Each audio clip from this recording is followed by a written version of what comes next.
മുഖ്യമന്ത്രി പിണറായി വിജയന്റെ ഏറ്റവും വലിയ സ്വപ്നമാണ് കേരയിൽ. കേരളവുമായി ബന്ധപ്പെട്ട് വലിയ സമരങ്ങൾ കണ്ടിട്ടുണ്ട്. അത് പൂർണ്ണമായി ഉപേക്ഷിച്ചതായി പ്രതിപക്ഷ പാർട്ടികൾ തന്നെ പറയുന്ന ഒരു സാഹചര്യമുണ്ട്. പക്ഷേ ഇപ്പോൾ കേരളയിൽ അവസാനിച്ചിട്ടില്ല, അതിൻ്റെ കാലം കഴിഞ്ഞിട്ടില്ലെന്നാണ് സുരേഷ് ഗോപി പറയുന്നത്.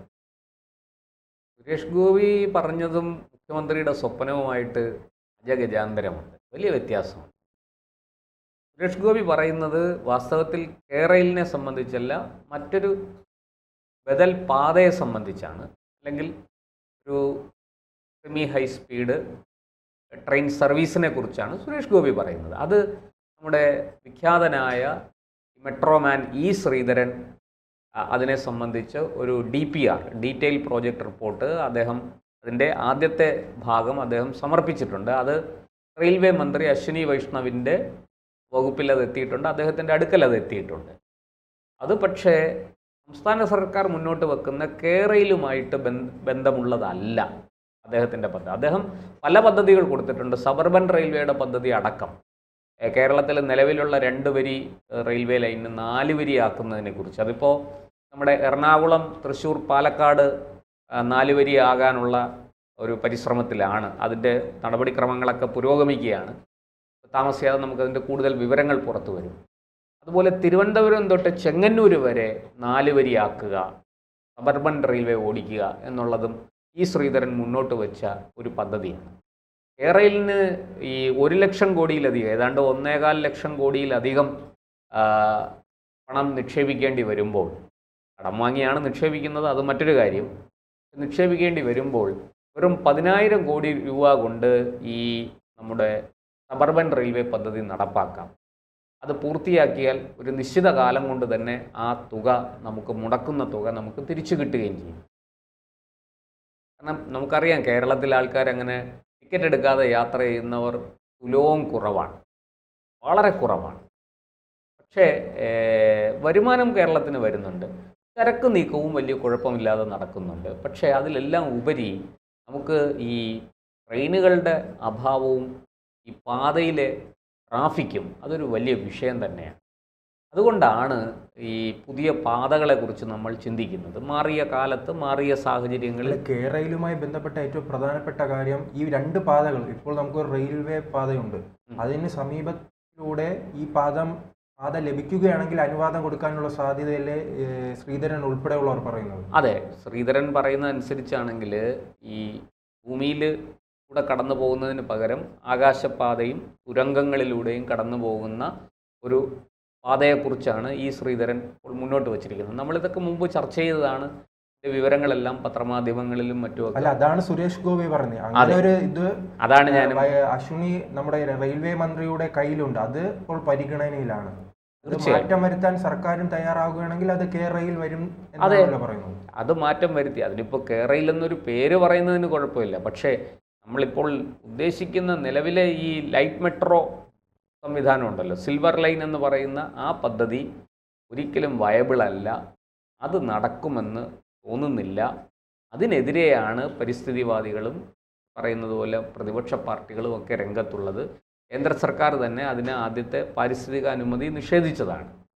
ഇപ്പോൾ ഈ പറഞ്ഞു വരുന്ന ശ്രീധരൻ മുന്നോട്ട് വെക്കുന്ന കാര്യങ്ങൾ, അത് ആകാശപാതയാണെങ്കിലും തുരങ്കമാണെങ്കിലും ഭൂമി പരമാവധി നഷ്ടപ്പെടാതെ അത് നമുക്ക് കൈകാര്യം ചെയ്യാൻ സാധിക്കും. വലിയ പ്രശ്നങ്ങൾ കൂടാതെ തന്നെ അത് നമുക്ക് മുന്നോട്ട് കൊണ്ടുപോകാൻ സാധിക്കും. അപ്പോൾ അദ്ദേഹം അതിൻ്റെ ഒരു ഈ പറയുന്നത് പോലെ DPR തയ്യാറാക്കി അതിൻ്റെ ഒരു അവസാന മിനുക്കുപണിയിലൊക്കെയാണ് അദ്ദേഹം. എന്തായാലും അശ്വിനി വൈഷ്ണവിൻ്റെ കയ്യിൽ ഫയൽ എത്തിയിട്ടുണ്ട്. അദ്ദേഹമാണ് ഇക്കാര്യത്തിൽ ഒരു തീരുമാനമെടുക്കേണ്ടത്. പക്ഷെ പിണറായി വിജയൻ ഇപ്പോഴും പറയുന്നത് കേരളയിൽ വരും കേട്ടോ എന്നാണ്. അദ്ദേഹം ശുഭാപ്തി വിശ്വാസത്തിലാണ്. പക്ഷെ അത് എങ്ങനെ വരും എന്നുള്ളതിനെക്കുറിച്ച് അദ്ദേഹത്തിനൊന്നും ചോദ്യത്തിന് മറുപടിയില്ല. കാരണം ഈ പറയുന്നത് പോലെ പാരിസ്ഥിതിക അനുമതി കിട്ടുക അത്ര എളുപ്പമല്ല. അതിൻ്റെ മാനദണ്ഡങ്ങൾ വളരെ കർക്കശമാക്കിയിരിക്കുകയാണ് കേന്ദ്ര സർക്കാർ. നരേന്ദ്രമോദി തന്നെ നേരിട്ട് ഈ പരിസ്ഥിതിക്ക് ഹാനികരമായ, പരിസ്ഥിതിയെ മുച്ചൂട് നശിപ്പിക്കുന്ന ഒരു പദ്ധതിയും നമുക്ക് വേണ്ട എന്നൊരു നിലപാടാണ് അദ്ദേഹത്തിനുള്ളത്. അദ്ദേഹം അതുകൊണ്ട് തന്നെ അത്തരം കാര്യങ്ങളിലൊക്കെ വലിയ കൈകടത്തൽ അദ്ദേഹം നടത്തുന്നുണ്ട്, ഇടപെടലുകൾ നടത്തുന്നുണ്ട്. അതുകൊണ്ട് ഈ കേരയിൽ പിണറായി വിജയൻ പറയുന്ന കേരളിന് അനുമതി കിട്ടുമോ എന്നുള്ളത് സംശയാസ്പദമാണ്. പക്ഷെ അതേസമയം ശ്രീധരൻ മുന്നോട്ട് വെച്ച ബദൽ പാതയ്ക്കും ബദൽ സംവിധാനത്തിനും തീർച്ചയായിട്ടും അത് കേന്ദ്ര സർക്കാരിൻ്റെ ഒരു അനുകൂലമായ മറുപടി നമുക്കതിൽ പ്രതീക്ഷിക്കാം. കാരണം ഈ പറയുന്നത് പോലെ കേരളത്തിന് എന്താണോ ആവശ്യം, കേരളത്തിൻ്റെ ഒരു ശൈലിക്കും രീതിക്കും അനുസരിച്ച് ഏതൊന്നാണോ യോജിക്കുന്നത് അങ്ങനെ പോകുന്നതാണ് നല്ലത് എന്ന ആ ഒരു ശ്രീധരൻ്റെ നിർദ്ദേശം അത് കേന്ദ്ര സർക്കാർ മുഖവിലേക്ക് എടുക്കും എന്ന് തന്നെയാണ് ഞാൻ കരുതുന്നത്. അതിൻ്റെ വെളിച്ചത്തിലാണ് സുരേഷ് ഗോപി ഇപ്പോൾ പറഞ്ഞത് ഈ പാത ഈ ശ്രീധരൻ കൊടുത്തിരിക്കുന്ന റിപ്പോർട്ട് അവിടെ ഉണ്ട്, അത് വളരെ കൃത്യമായിട്ട് അതിന്മേൽ ചർച്ചകളും പരിശോധനകളും ഒക്കെ നടന്നുകൊണ്ടിരിക്കുകയാണ്. ഏറ്റവും അനുകൂലമായ ഒരു തീരുമാനം കേന്ദ്ര സർക്കാരിൽ നിന്ന് പ്രതീക്ഷിക്കാം. കേവലം ഒരു പദ്ധതിയല്ല കൊടുത്തിരിക്കുന്നത്, ബദൽ പദ്ധതികൾ ആണ് ഈ ശ്രീധരൻ സമർപ്പിച്ചിരിക്കുന്നത്. അതിൽ സബർബൻ റെയിൽവേ ഉൾപ്പെടെ വരും, 4 വരി പാതയാക്കുന്നത് കുറിച്ചുണ്ട്. ഇങ്ങനെയുള്ള നിരവധി കാര്യങ്ങൾ അടങ്ങിയ, എന്നാൽ അതേസമയം അധിക പണച്ചെലവില്ലാതെ ഈ പറയുന്നത് പോലെ 10,000 കോടി രൂപ നമുക്ക് കേന്ദ്ര സർക്കാരിൻ്റെ സഹായത്തോടു കൂടി തന്നെ ആ വായ്പ കണ്ടെത്താം. നിശ്ചിത കാലം കൊണ്ട് ആ വായ്പ നമുക്ക് കടം തീർത്ത് ഈ പദ്ധതി നമ്മുടേതാക്കി മാറ്റാനും കേരള സർക്കാരിന് കഴിയും, വലിയ ചിലവൊന്നുമില്ലാതെ. പക്ഷേ അവിടെയാണ് വിഷയം. ഈ 10,000 കോടി രൂപയുടെ പദ്ധതിയോടല്ല ശ്രീമാൻ പിണറായി വിജയനും അദ്ദേഹത്തിൻ്റെ ഭരണകൂടത്തിനും താല്പര്യം. അവർ ഈ 1.25 ലക്ഷം കോടിക്ക് മുകളിൽ പോകുന്ന ഏതാണ്ട് 1.5 ലക്ഷം കോടി രൂപ ചിലവാക്കേണ്ടി വരുന്ന പദ്ധതിയെക്കുറിച്ചാണ്, സിൽവർ ലൈൻ പദ്ധതിയെക്കുറിച്ചാണ് അവരിപ്പോഴും പറഞ്ഞുകൊണ്ടിരിക്കുന്നത്. എന്തായാലും ഈ കടുംപിടുത്തം, സംസ്ഥാന സർക്കാരിൻ്റെ ഈ ഒരു വളരെ നിഷേധാത്മകമായ ഈ കടുംപിടുത്തം ഒരു കാരണവശാലും കേരളത്തിന് നല്ലതല്ല. അതേസമയം സുരേഷ് ഗോപിയെ നോക്കൂ, അദ്ദേഹം പിണറായി വിജയനെ അനുകൂലിച്ച് രംഗത്ത് വന്നു. പൂരം ഇതുമായി ബന്ധപ്പെട്ട് തന്നെ പൂരം മനോഹരമായി നടത്താൻ ഏറ്റവും വലിയ സഹായം ചെയ്തത് മുഖ്യമന്ത്രിയാണെന്നാണ് സുരേഷ് ഗോപി പറഞ്ഞത്. അതുപോലെ തന്നെ പൂരം നടത്തുന്നതിന് എല്ലാ സഹായങ്ങളും നൽകി പൂർണ്ണമായിട്ടും ആ പൂരപ്പറമ്പിൽ തന്നെ, പൂര മൈതാനിയിൽ തന്നെ നിന്ന് നിർദ്ദേശങ്ങൾ കൊടുക്കുകയും കാര്യങ്ങൾ ചെയ്യുകയും നേരത്തോട് നേരം അവിടെ പ്രവർത്തിക്കുകയും ചെയ്തയാളാണ് നമ്മുടെ റവന്യൂ മന്ത്രി കെ രാജൻ. കെ രാജനെ അഭിനന്ദിക്കാനും സുരേഷ് ഗോപിക്ക് യാതൊരു മടിയും ഉണ്ടായില്ല. അദ്ദേഹം പറഞ്ഞു, തീർച്ചയായിട്ടും രാജൻ്റെയും മുഖ്യമന്ത്രിയുടെയും ഇടപെടൽ വളരെ സഹായകരമായി. മുഖ്യമന്ത്രി തന്നെ വളരെ നേരത്തെ യോഗം വിളിച്ചു, അതിനെ തുടർന്ന് 4 യോഗങ്ങളല്ലാതെ നടന്നു, എല്ലാത്തിലും ഞാൻ പങ്കെടുത്തിരുന്നു എന്നൊക്കെ സുരേഷ് ഗോപി പറയുന്നു. എന്തായാലും ഒരു കാര്യം സത്യമാണ്, ഈ പറഞ്ഞതുപോലെ അതോടൊപ്പം തന്നെ ഈ കേരളയിലുമായി ബന്ധപ്പെട്ട വലിയ സമരങ്ങൾ നാം കണ്ടിട്ടുണ്ട്. ആ രീതിയിലുള്ള സമരങ്ങൾ വീണ്ടും ആ പദ്ധതി മുന്നോട്ട് വന്നാൽ വീണ്ടും ഉണ്ടാകാനുള്ള സാധ്യതയുണ്ട്. തീർച്ചയായിട്ടും. ഒന്നാമത്തെ കാര്യം, പിണറായി വിജയൻ എന്ന മുഖ്യമന്ത്രിയോട് ജനങ്ങൾക്ക് വളരെ കൃത്യമായ എതിർപ്പുണ്ട്. നമ്മൾ മനസ്സിലാക്കണം, ഒരു ആൻറ്റി ഇൻകംബറൻസി പിണറായി സർക്കാരിനെതിരെ ഉണ്ട് എന്നുള്ള കാര്യം സത്യമാണ്. അത് ഇടതുപക്ഷം അംഗീകരിച്ചാലും ഇല്ലെങ്കിലും അങ്ങനൊരു വസ്തുതയുണ്ട്. നമുക്കതിന് ഒരുപാട് തെളിവുകളൊക്കെ ചൂണ്ടിക്കാണിക്കാനുണ്ട്. ഞാൻ സമയപരിമിതി മൂലം അതിലേക്ക് പോകുന്നില്ല.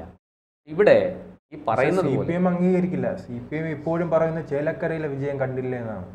അവർക്ക് ചേലക്കരയിലെ വിജയമല്ല, വാസ്തവം പറഞ്ഞാൽ ചേലക്കരയിലെ പരാജയം കണ്ടില്ലേ എന്നാണ് ചോദിക്കേണ്ടത്. 40,000 എന്ന ഭൂരിപക്ഷം 10,000 ചുരുങ്ങിയിരിക്കുന്നു.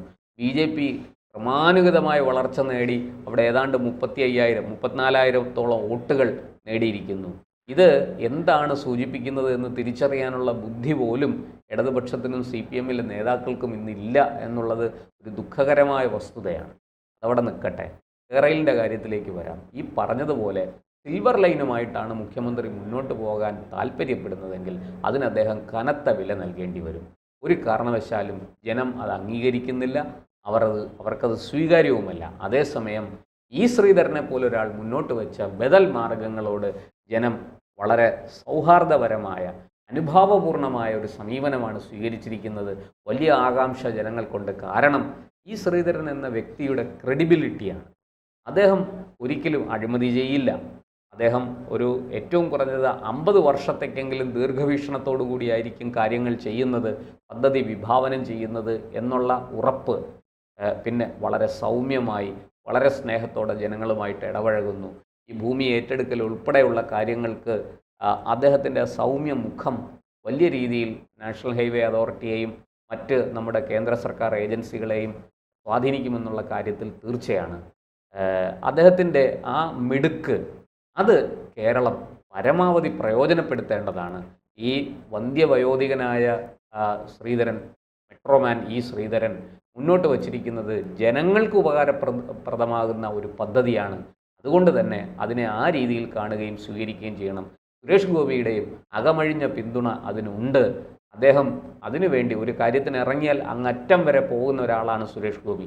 അതുകൊണ്ട് തന്നെ കേന്ദ്ര സർക്കാരിൽ നിന്ന് പച്ചക്കൊടി കിട്ടിക്കഴിഞ്ഞാൽ സുരേഷ് ഗോപി ഈ ശ്രീധരനൊപ്പം ചേർന്നുകൊണ്ട് ആ പദ്ധതി നടപ്പാക്കാൻ അങ്ങേയറ്റം പരിശ്രമിക്കുമെന്നും തീർച്ചയാണ്.